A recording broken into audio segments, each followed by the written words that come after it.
Hey, Dolphins fans, welcome to another episode of On the FinSide here with Kat and Paul. You can follow us on Facebook, Twitter, Spreaker, iTunes, YouTube, iHeartRadio, and Spotify. I'm Brian Cat NFL on Twitter, and Paul is fanatic_pick. So we're about 27 days away from the regular season. Training camp began today. Nobody seems to have a lot of info of what went on. I mean, everyone's got the lockjaws and what's going on down there, Paul. But some whispers coming out, and you may be able to shed a little more light on this. Is seems like the wide receivers got off to a really good start today. Yeah, it sounds like Jakeem Grant and Tua hooked up for a really long touchdown pass, and then Jakeem Grant hooked up with Josh Rosen. Sounds like Preston Williams did a little bit of roasting of Byron Jones, which is a good thing to see because we all know Byron's a good physical corner. But it sounds like he was cutting fluidly. We're going off reports. We're not down there.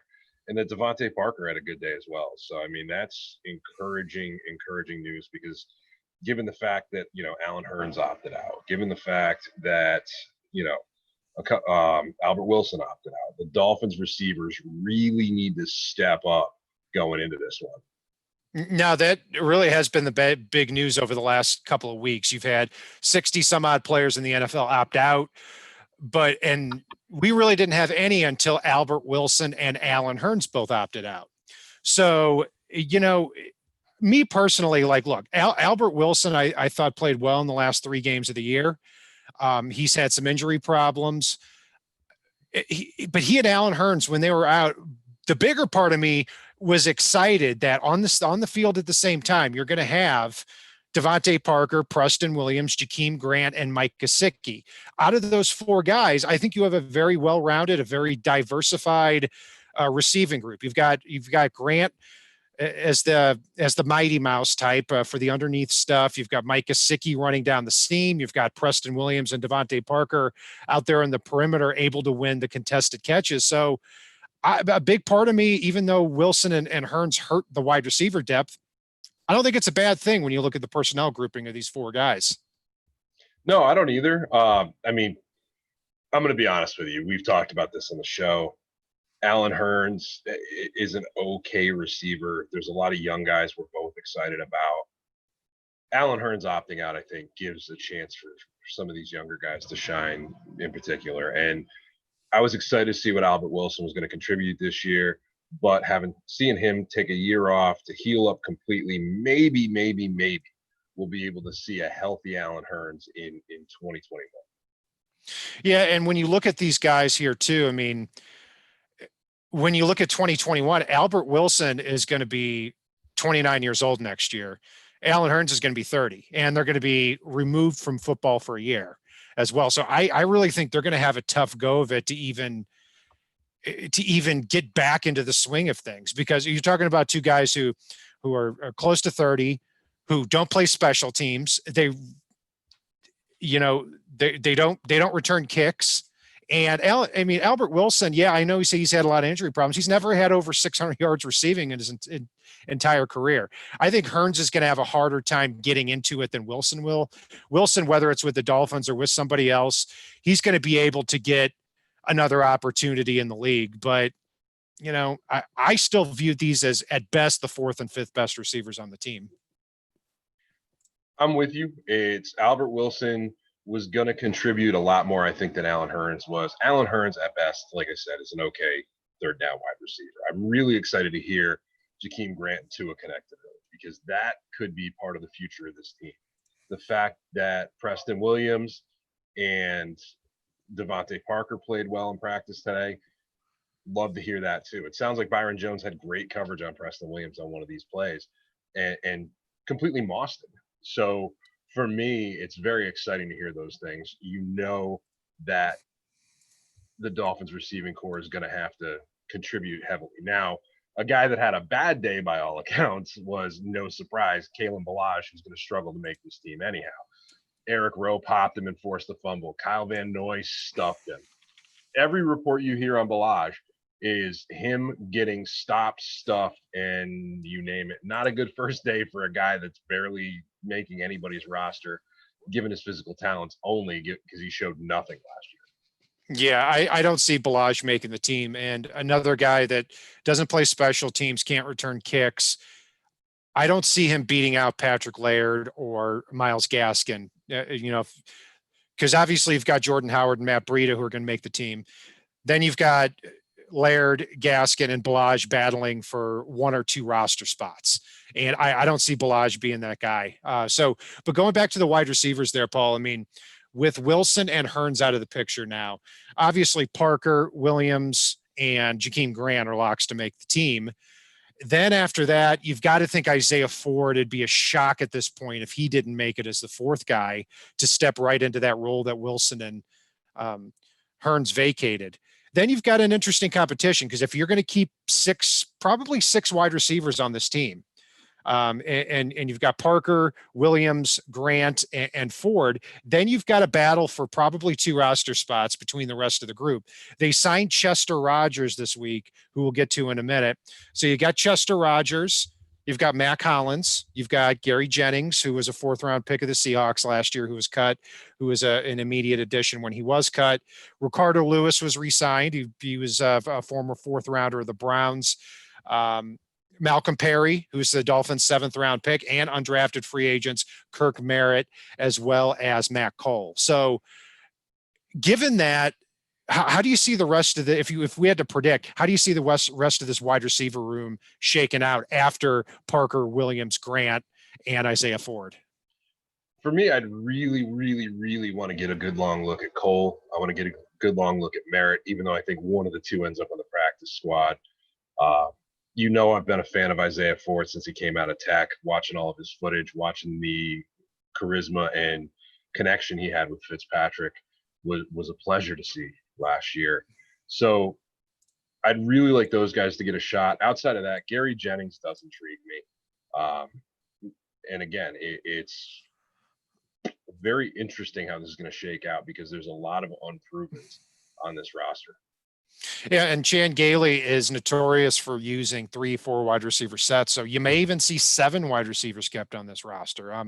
Malcolm Perry, I think, has a foot in the door, given that the team thought enough of him to draft him. I think if he shows anything, he at least gets stashed on the roster. And he's also got some running back versatility, special teams versatility.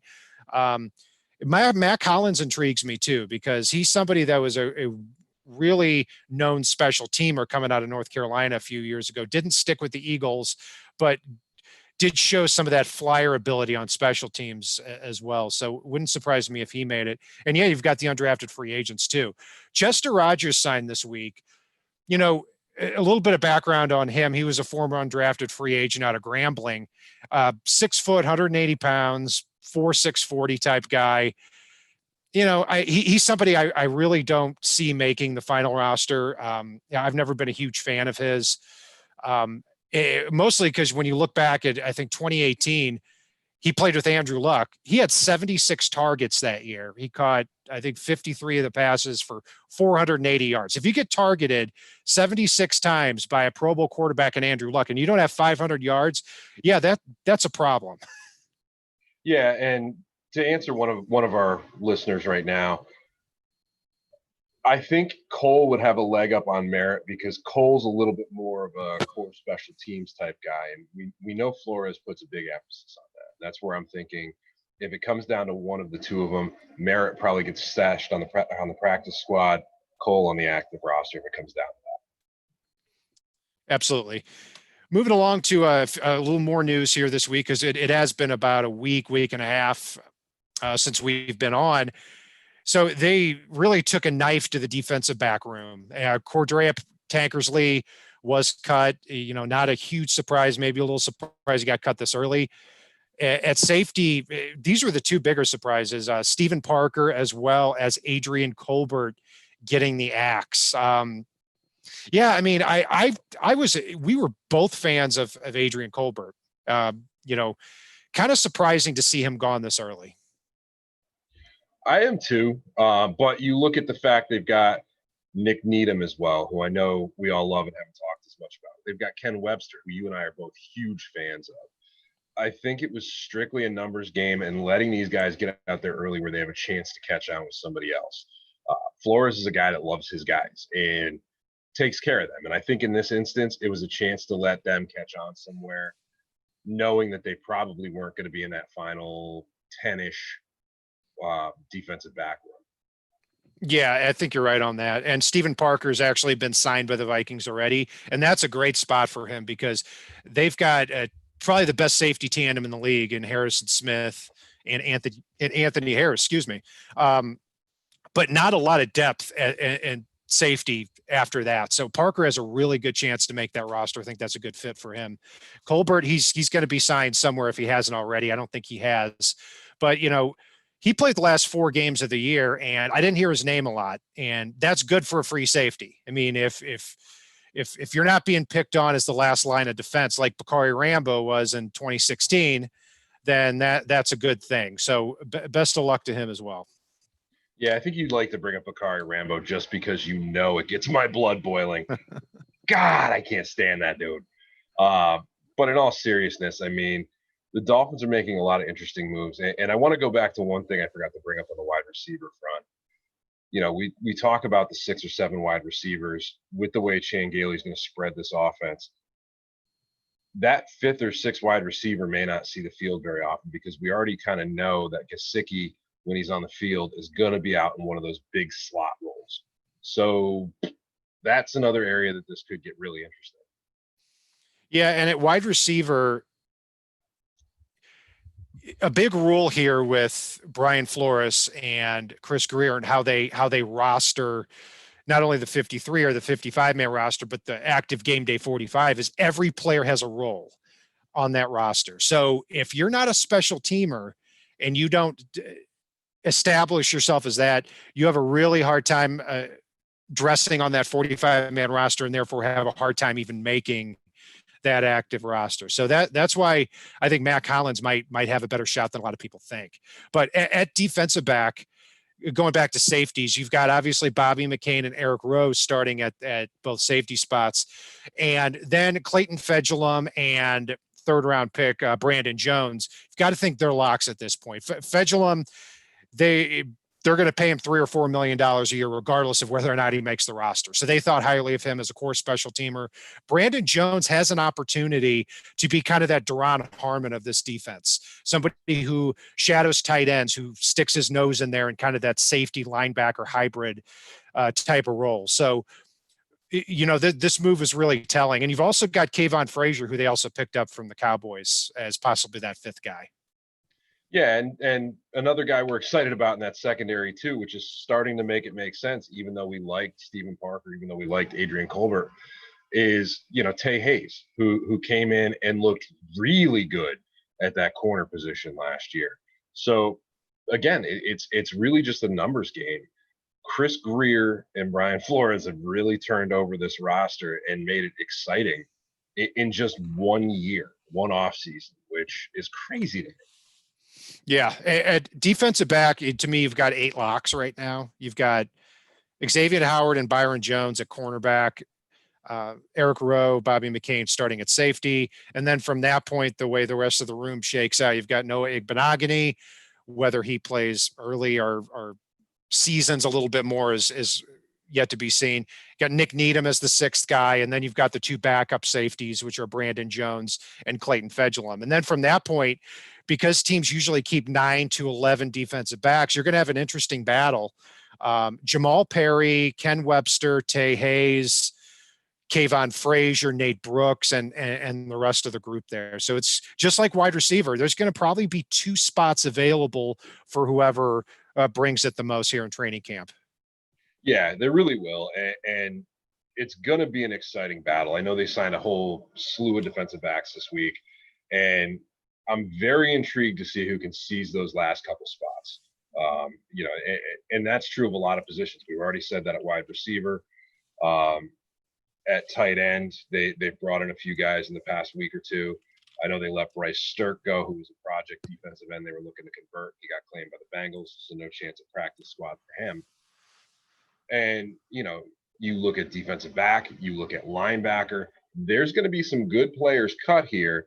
And Miami's finally in that position where they're cutting people that other folks want to pick up. Yeah, and Jamal Wiltz found Jamal played Terry. a lot of snap. Yeah, that's right. That's right. Jamal Perry. And here's the funny thing is, I was wondering, like, why did he switch his name? And I'm sure he's got a personal reason, but I can't help but look at the definition of wilts is to become limp or flaccid or droop. Plants that, and the example is a plant that's withering in the, that's no, a plant that's wilting in the heat. So, you know, Jamal Perry played pretty well last year, and I hope he plays pretty well this year too. But I'm thinking that if he doesn't play well, his last name would kind of be a punchline here in South Florida. Yeah, anytime he plays back poorly, we're gonna say he's going back to Wilts, and that's if he makes the roster here. One question we just got, and I'm curious to get your thoughts, Kat. One of our listeners basically just asked, Noah Benogany is really versatile. Do we think we're going to see him at wide receiver this year at all? I don't think so. I think you're going to see him everywhere, but wide receiver. From what I've heard, he could be the kick returner and punt returner, and I hope that he is. He's got to. I think he's got to be eased in at this point, or at least we have to expect that. I mean, he turned 21, or excuse me, he turned 20 years old this past November. Think to your last Thanksgiving. He was a teenager at your last Thanksgiving. So he's somebody that is going to be eased along unless he really captures that role to begin with. So it's going to be an interesting battle at cornerback between he and Nick Needham, as well as at kick returner. But actually, no, I don't think he's going to be battling Jakeem Grant. I think he's got that job pretty much wrapped up. But we'll see if Benogany gets some looks as a returner if they've got two guys back there. Yeah, they did try Preston Williams out at kick returner again today, which scares the ever-living hell out of me coming off a knee injury. But that speaks to how well he's doing in his recovery as well. So don't want to see it, though. It does. And speaking of recoveries, too, Xavier Howard, big expectations, because if you have Xavier Howard and Byron Jones, you may have two of the 10 best cornerbacks in the NFL on the same team, and you can really play from back to front there. But, he goes on the COVID-19 list, which is not a huge deal. I mean, we've seen so many players taken off of it league-wide, so that's not a big deal. But he's also on the PUP, which is way more important. Because the latest word is that he's running real fast, but cutting on that knee is a problem. And that could be a red flag. We've got to get this guy on the field this year because he's missed too many games the last 2 years. Yeah, with a contract like that, you've got to be on the field. The good side of that, though, too, is if he's out, and don't get me wrong when I say this, he's better than either of the guys that I'm going to list here. You can kick Nick Needham to that starting corner role opposite Byron Jones. You can kick Tay Hayes into that starting role opposite Byron Jones, and they will do okay. You can move Bobby down to that slot corner if you need to, and you can get Brandon Jones on the field a little bit sooner in that situation. So they've got the options here. And with this being that drunken defense, they can also mix and match their personnel groupings to match up with what they need to do to create the best strengths they can. Yeah, I mean, if you've got those two guys at cornerback, when you play Buffalo and you've got John Brown and Stephon Diggs on the outside, if it's a big difference with Xavier Howard out there compared to Nick Needham or Tay Hayes, and it gives the Dolphins a big matchup to play with. And then the Patriots are very heavy at wide receiver with Edelman and Mohamed Sanu and N'Keal Harry. Neither are the Jets with Brashad Perryman and Denzel Mims and Jamison Crowder as their top three guys. So you could really have an advantage over the Patriots and the Jets in that matchup. And then you can match up still really well with the Bills with their trio there of Stephon Diggs, John Brown, and Cole Beasley in the slot. Absolutely. And, I've seen a lot of memes going around right now that crack me up about Sam Darnold's best receivers and Josh Allen's best receivers this year are going to be Xavier Howard, Byron Jones, Brandon Jones, Bobby McCain, you name it across the AFC East. There's definitely a big chance for these guys to contribute, given the fact that there's probably going to be a lot of young receivers or young quarterbacks around the AFC East, and maybe Cam Newton, who is feast or famine, and the second you get in his head, he's all yours. Yeah, I like the way that they've built the team from that perspective by really targeting the quarterback to have the best quarterback in the division, as well as to have the best secondary in the division. Because to me, those are the two most important positions today in the NFL. So I'm glad that they built things that way. And looking at on the defensive side of the ball too, what's incredible is, you know, the Dolphins as a defense last year played a little over 1,100 snaps. Okay, you look at the players that are not on this team that had a lot of snaps last year, and they're not here because they were just simply gotten rid of before training camp even began or right after it started. Charles Harris played 429 snaps. Taco Charlton 396. Adrian Colbert 361. Avery Moss 348. Steve Parker 339. Ryan Lewis 293. Trent Harris 253. 7 of the top 19 players in defensive snaps are gone, and they're replaced by the likes of Byron Jones, Emmanuel Agba, Shaq Lawson. So really complimentary as the how much the talent has improved here on the defensive side of the ball. It is, and not to change gears, we actually got a pretty good question. I know we talked a lot about this in our guest spot over on FinSide the NFL this past week, but I want to make sure that we address it. The question comes from Brent. What should the Dolphins' plan be with Rosen? And with no preseason, we can't showcase him. What do you? I'll throw it to you first on that one, Kat. I don't know if there can be a plan because he's not going to get on the field in preseason. And I don't see a scenario that he plays over Fitzpatrick and Tua unless the worst happens. So, you know, my hope is that given that he's under contract for the next 2 years, he finds a way to get on the field for 3 or 4 games, but I don't really see that happening. The hope is that you get a lot of good buzz around Josh Rosen in practice. Maybe he gets on the field at a certain point, you hope. And if he does, given that he still has the physical skills and that he's only 23, 24 years old, maybe you end up getting some draft capital back from him. But other than that, I don't see a big place that you can go with Fitz and Tua on the roster. Yeah, my big thing with this, Brent, is in this 2020 COVID-19 season, we have to think about it a little bit differently than most years. You have to have 3 healthy quarterbacks on your roster. You can't really get away with 2 because, for one, if Fitzpatrick shows up to the ballpark with a fever, guess what? He's out for the day until he gets a COVID-19 test. So then you're left with Tua and Rosen. Now, early in the season, I do see the potential where Flores may be more comfortable throwing Rosen into the mix, given the fact that he can't get any game action with Tua in the preseason. Now, if Rosen gets in and fails, then Tua comes on the field in those instances. As the season wears on, I do see Tua being more likely to get on the field than Rosen. But you have to have 3 quarterbacks on your roster because at any given day, if they're running a fever, have the sniffles, have a cough, get the flu, you name it, things that they would normally play through because of the fact that we're in a COVID-19 season here in 2020, I don't see a scenario, even if Rosen gets in and plays well, that you trade him until that 2021 offseason after this year. Yeah, well said on that there, Paul. And might be having a few mic issues there. Can you hear me okay? Yeah, you sound good.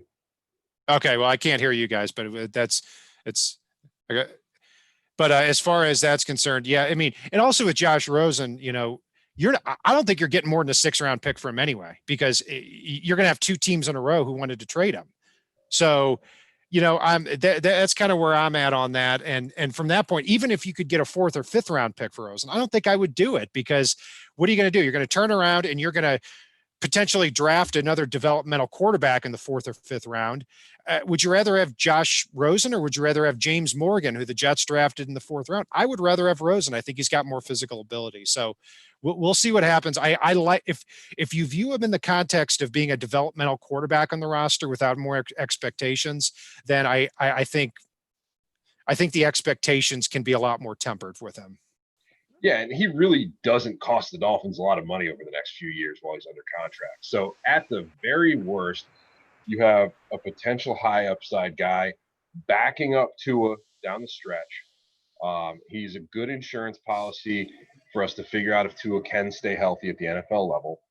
And while Miami's offensive line, which is very young and apparently played very well, Ted Karras spoke very highly of Solomon McKinley, which was awesome to hear. While they figure out how to gel together without any preseason games to adjust, I'd rather have Rosen go behind that line than throw Tua out there to get injured. It's a simple fact for me. So, given all those factors, you can actually keep Rosen on the roster until you can draft a mid-round developmental guy that you think can unseat him, that comes in and unseats him, and then he's not going to cost you a lot of money to unload from your roster at that point either. It's a high reward, low risk move, keeping Rosen on the roster as it stands right now. It's the best possible outcome, given that you're not going to really get anything in return. You bet. And so, Paul, wrapping up here, what is the, everybody's going to say Tua is the thing they're looking forward to the most here in training camp. Other than Tua, if we take him off the table, what is the thing that you're looking out for most for the Miami Dolphins here in camp? For me, as much as I love front seven on defense, it's seeing who shakes out to be those offensive line starters. I'd really like to see it be Ted Karras in the middle with Flowers and Austin Jackson on the left side, Solomon Kinley and Robert Hunt on the right side. That would be the biggest win scenario for me, because then you've got your solid backups and you've rebuilt this offensive line into a giant wall of man meat in a singular offseason. You bet. You took the words right out of my mouth. That's the biggest thing I'm looking for, because look, is based on what we saw last year, and given that rookies tend to struggle when thrown in there on the offensive line, especially with Austin Jackson and Kindly and Hunt being regarded as, talented players, but not necessarily day one starters, but they have to be that. If we're talking at the end of the year that this Dolphins offensive line is even the 15th to 20th best unit in the NFL, then I think that's a huge win if you've got Robert Hunt, Austin Jackson, and Solomon Kindly, or at least two of those three guys starting, because that means that you can continue to add on to that line or take resources in 2021 and start looking at other positions there. Yeah, and just to answer one of our listeners, I do want three rookies on the offensive line. Never thought I'd say it. Wasn't a huge fan of Austin Jackson for the right now, but he's the best option at left tackle. And I really, truly, truly love the Solomon Kinley and Robert Hunt picks on the right side. And if they're able to jump out and separate early, I think their upside is the best we can hope for on that right side of the line. It can't be worse than last year. Let's face it. It's last year was abysmal on the offensive line. And the only thing that made it work was Fitzpatrick and his big beard running around, with his fat ass out there in the middle of the field avoiding pressure. So I do want three rookies on the line. It's the best case scenario because it means they beat out, a few of those good guys that are there that can be those movable backups.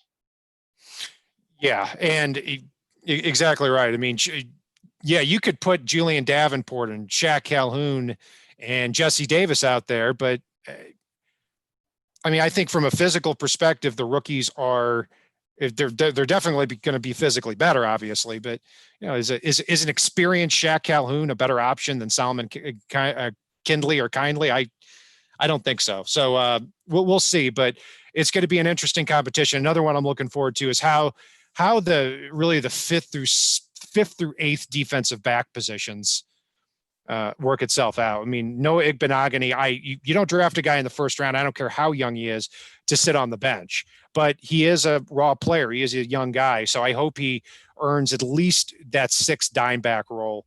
Brandon Jones is not a player that was drafted to sit. I mean, this is a guy that has a lot of experience, has a lot of smarts, was expected to be that third safety pretty quickly.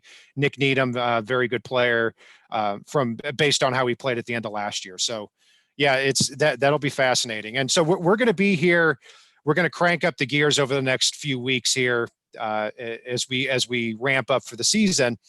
We have 27 days left before the start of the year, and we're going to do our usual thing during the year that you're used to, getting a guest interviewee having a wrap up, which I think we're going to do live kind of in this YouTube format here as we're continuing to test with it. So give us your feedback on that. You can follow Paul and I. I'm Brian Cat NFL. Paul is fanatic_pick. Go to our merch store on the FinSide.threadless.com. Get one of those cool shirts there. And yeah, I've got to step up my my background game. I've got to just, I was going to say, we're slowly getting it. You remember the headbutt chair? Yes, I do. Yes, I do. With John Offerdahl.